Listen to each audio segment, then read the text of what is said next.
Well, that's right. I've got another chapter in the book where I talk about what's happening just internally in America, the moral rot in our country. When people ask, when is God going to judge America?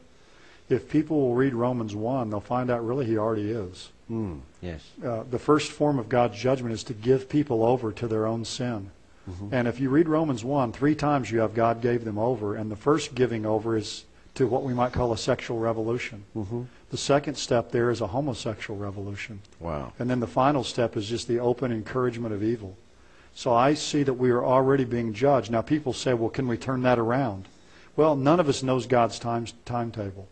You know, if there's to be a mass revival in our country, certainly there could be a turnaround. But I was talking to a friend of mine the other day about this mass revival that could come to America, and he said, well, where would the revival come from? I said, well, it would come from the churches.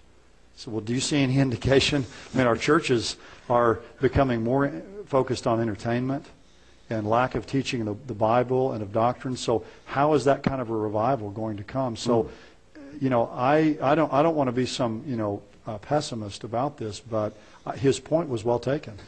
Well, if you watch the public forum, Mark, and I think from time to time we, as we're channel surfing, we come across something on TV that we say, 10 years ago, this could never have been shown. Sure.